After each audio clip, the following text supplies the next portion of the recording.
10 محرم کی رات امام حسین علیہ السلام اپنے تمام ساتھیوں کو صبح شہید ہونے والوں کے نام بتا رہے تھے۔ سب سے پہلے عباس کا نام لیا اور فرمایا، اے عباس، کل تم شہید ہو جاؤ گے۔ پھر علی اکبر کا نام لیا، پھر اون و محمد کے نام لیے۔ رفتہ رفتہ ایک ایک کے نام لیتے رہے۔ شہزادہ قاسم منتظر تھے کہ میرے چچا حسین میرا بھی نام لیں گے۔ بالآخر آپ اٹھ کے فرماتے ہیں، اے میرے چچا حسین، کیا کل شہید ہونے والوں میں میرا نام نہیں؟ امام حسین علیہ السلام نے مسکرا کے فرمایا، اے قاسم، موت تمہارے لیے کیا اہمیت رکھتی ہے؟ شہزادہ قاسم نے فرمایا، اے چاچا جان، اگر آپ کے قدموں پہ قربان ہونے کا نام موت ہے تو میرے نزدیک شہد سے بھی زیادہ میٹھی ہے۔ امام حسین نے شہزادہ قاسم کے سر کو چوما اور فرمایا، کل شہید ہونے والوں میں تمہارا نام بھی ہے اور علی اصغر کا نام بھی ہے۔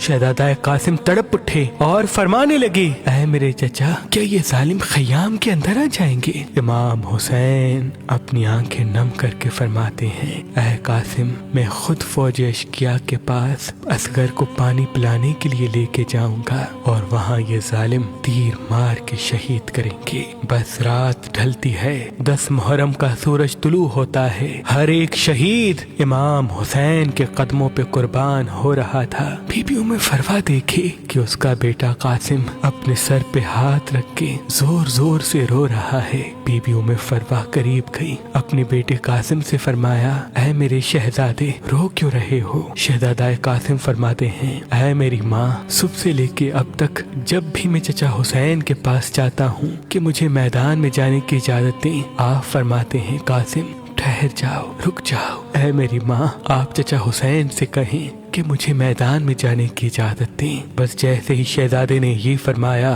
بی بی ام فروا کو امام حسن کی وصیت یاد آئی۔ آپ نے کہا، اے قاسم، تمہارے بازو پہ جو تعویذ باندھا ہے اس کو کھولو، کیونکہ تمہارے بابا حسن نے فرمایا تھا کہ یہ تعویذ قاسم کے بازو پہ باندھ لو، اور ان قریب ایک وقت ایسا آئے گا جب میرا بھائی حسین غریب ہو جائے گا، تب یہ تعویذ کھول کے میرے بھائی کو دینا اور یہ کہنا کہ میری طرف سے قاسم کی قربانی قبول کرے۔ بس جیسے ہی شہزادہ قاسم نے تعویذ کھولا، اس میں امام حسن کی وصیت تھی، اس کو پڑھا اور دوڑتے ہوئے اپنے چچا حسین کے پاس آیا اور فرمایا، اے میرے چچا حسین، میرے بابا نے آپ کے لیے کچھ لکھا ہے۔ امام حسین نے اپنے بھائی کے تعویذ کو آنکھوں پہ رکھا، چوما اور پڑھا۔ اس میں تحریر تھا، اے میرے بھائی حسین، میں نے بچپن میں سنا تھا کہ ہماری ماں وقت آخر ہمارے بابا علی سے فرما رہی تھی کہ میں نے اللہ کے رسول سے سنا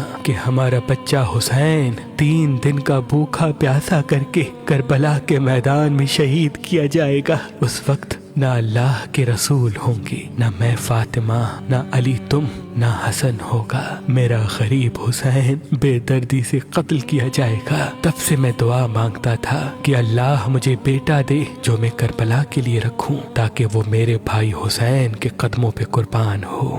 اے حسین، آج قاسم کو میری طرف سے اپنے قدموں پہ قربان ہونے کی اجازت دو۔ امام حسین رو کے تعویذ کو چومتے ہیں اور شہزادہ قاسم کے سر کو چومتے ہیں اور فرماتے ہیں، اے قاسم، جا، اللہ کی راہ میں قربان ہو جا۔ پھر آپ فرماتے ہیں، اے میرے بچے، آج ذرا میں تجھے پہناؤں گا۔ تاریخ نے لکھا، ایک ایک ذرا امام حسین اپنے شہزادے قاسم کو پہناتے رہے، لیکن کوئی بھی ذرا شہزادہ قاسم کے جسم پہ پوری نہ اتری۔ بالآخر شہزادے نے فرمایا، اے میرے چچا، مجھے بغیر ذرا کے میدان میں بھیجیں، شاید اللہ کی مرضی یہ ہے۔ بس اللہ اکبر کہہ کے حسن کا لال میدان میں آیا۔ شیر کی طرح فرماتے ہیں، اے فوج اشقیا، میں علی کا پوتا ہوں، عباس کا بھتیجا، حسن کا بیٹا، اگر کوئی ہے تو میرے مد مقابلہ ہے۔ عمر بن سعد، شمر اور دوسرے بہادر زور زور سے ہنسنے لگے